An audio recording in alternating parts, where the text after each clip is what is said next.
The year is 2023. You said, I said 20.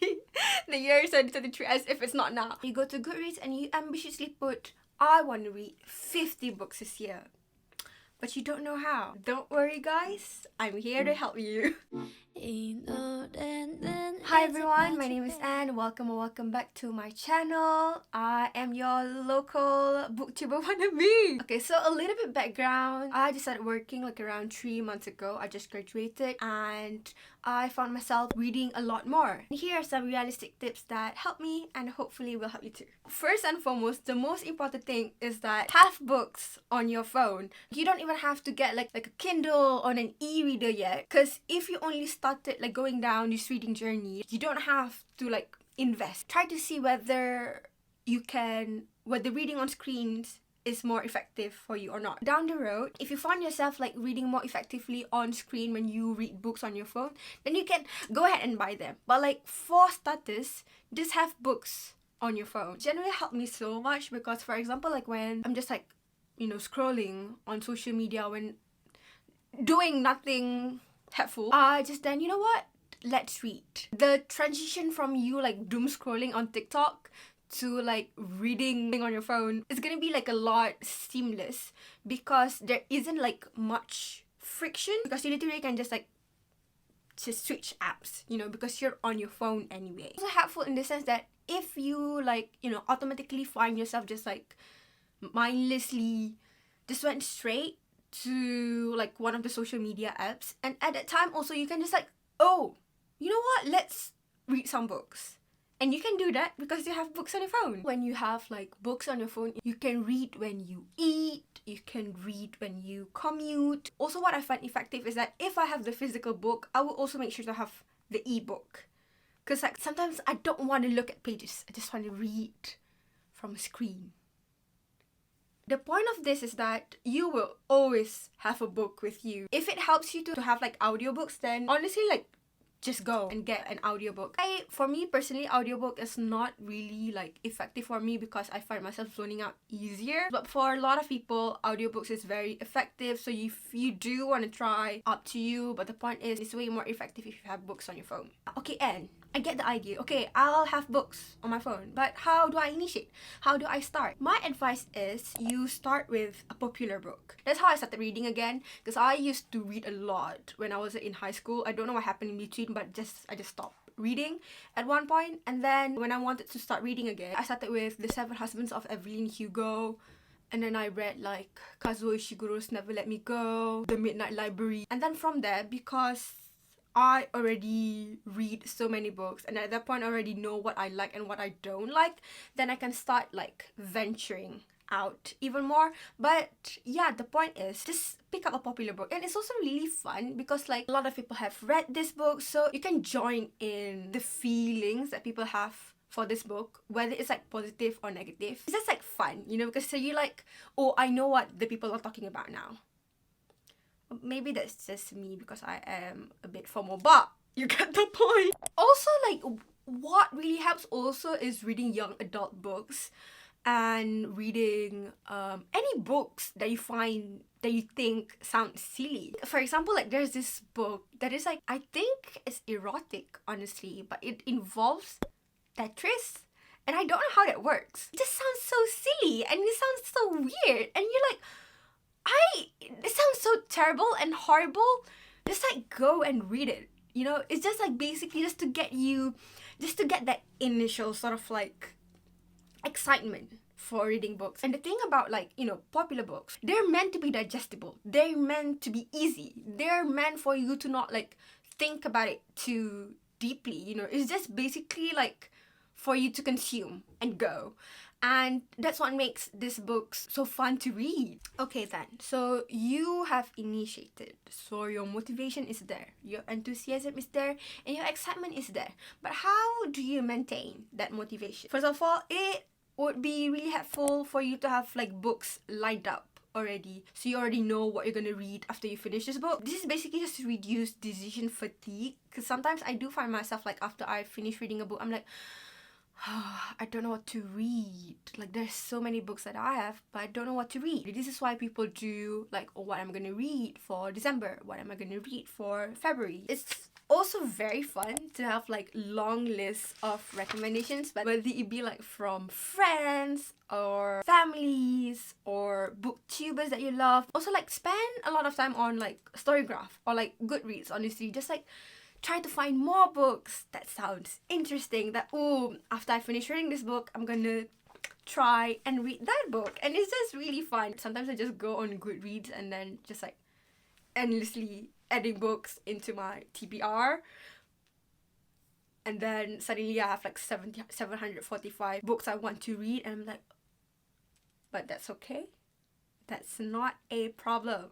That means that you will have so much fun discovering more books and reading more books because you know there's so many interesting books out there. The third point, this is something that I do with everything, but like sometimes I would do something for 2 minutes. I'm just gonna aim for like 2 minutes to read this book. If after that 2 minutes I still feel miserable and I still don't want to read that book, so I just like drop it.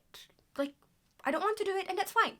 But the point is, you already got 2 minutes of reading. Also, what's really helpful for me is that sometimes after like 2 minutes reading that book, and then you just discover that, you just find that you're not like vibing with the book, basically. Just drop the book and then change to another book. This is a nice segue. It's also really helpful to read multiple books at the same time. I know it's like really intimidating, the idea of like reading multiple books at the same time. Like, what if I get confused, or like what if I forget? I can vouch for you, honestly, that really wouldn't happen. My advice would be to read different genres at the same time so that you don't get mixed. But like, honestly, it's really rare for this to happen, honestly.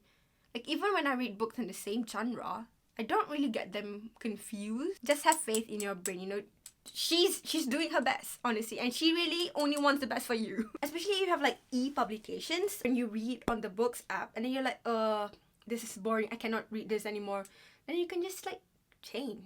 It's the same way that, for example, like you're on TikTok and then you've scrolled way too long and then just nothing is giving you the dopamine anymore, so then you change to Instagram and then you scroll and then it doesn't give you any dopamine, and when you change to Twitter, it's the same concept, but it's with books. Especially because if you want to read more, the satisfaction of like you being able to finish one book after another because you're reading multiple at the same time it hits different, honestly.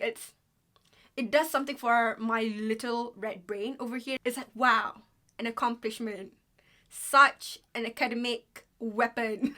And another point that would be fun is for you to track and review your books. I do this on Goodreads.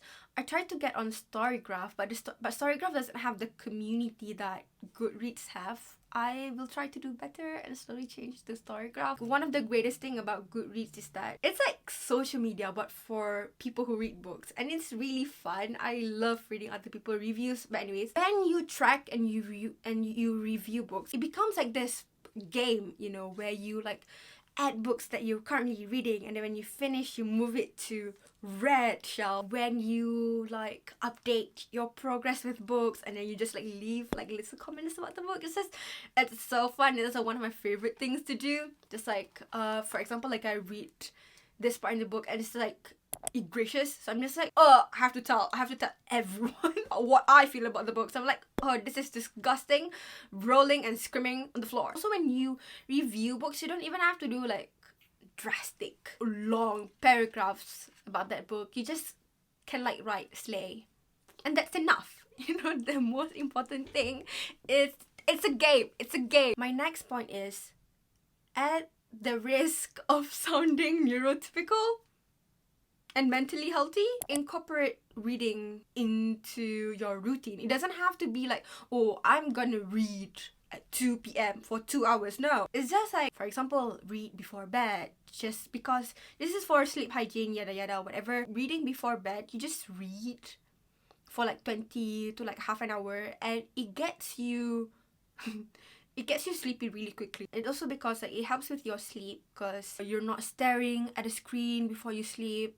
Because I think I saw this somewhere about like basically when you stare at your phone screen before you sleep, it kind of like tricks your brain into thinking that you should be awake. Something about the light into your eyes. When you read before you sleep, it helps you. It helps you. You get to read more. And you probably would read like at least for 20 minutes every day. I've mentioned these 2 points before, but read when you commute, read when you eat, especially when you have like the books on your phone, and also read for like 2 minutes and then you can drop it if you don't want it anymore. Speaking about dropping, it's very important that you know that it's okay to DNF. Sometimes certain books are just boring and you're just not vibing with the book. You can just drop it. Life is short. You have 20 unread books. Just like drop when it's not fun. Why would you put yourself into like this sort of like miserable atmosphere just because you're like forcing yourself to finish the book? You're wasting your time, babes. You're wasting your time. Just like drop the book. Nobody's gonna say anything about it, okay? Just like, it's just you and your inner demons, honestly. And also, it's completely okay to skim, especially with like sci-fi and fantasy books. Sometimes they go on and on about this physical, locational, geopolitical descriptions about the universe, and sometimes they're not even that important. So it's completely okay for you to just like skim through, and then if it's important, it will come back. Like, genuinely, it will come back. And if it's important, you will understand it at one point. All of these descriptors, they're just not worth your time agonizing over them. Like, you don't understand? Fine. Like, get over it. So let's do like a summary of the tips that I gave. Okay, so number 1. Basically, just have books with you all the time. And it's really most helpful when you have books on your phone because you spend all your time on your phone anyways. Secondly, how to initiate the excitement, the motivation to start reading. Read popular books. Read silly books. Read young adults. Thirdly, is that a word? Anyways, have books lined up. Have a long list of recommendations from literally anyone you know. Read multiple books at the same time, and also track and review your books. Incorporate reading into your daily routine, but don't be strict with it. Just like, for example, like read before bed. Like read at least for 2 minutes. And last but not least, it's okay to DNF, and it's also to skim through your books. Alright, I think we're reaching the end of this video. It's very important that you know that above all, it's quality over quantity, honestly. Like, it's not that important for you to read a lot of books as long as you enjoy them. It's also very important that we acknowledge that being able to read a lot of books there's a lot of privilege basically like surrounding being able to read more books. Having time to read books, having money to buy books. At least for me personally, having a stable and structured 9-to-5 job honestly helps me read a lot more, because like after 5 I don't do anything relating to work anymore. I just read. And it's also, I don't know whether would this count as privilege, but like reading is relaxing for me. I completely understand that, some people after they work or after they study, after like a long day of just like hard work, you don't feel like reading anymore, and it's completely fine. It's just that I'm just like very lucky in the sense that I do find solace in reading. There's a lot, honestly, now that I think about it. Your family environment, whether you grew up in a family that encourages reading. That's all for this video. Hope you have a good reading year. If you don't, which I hope that doesn't happen, but if you don't, it's completely fine, honestly. Now you know what you don't like. I'll see you in the next one. Bye bye. Mwah. Wrong one.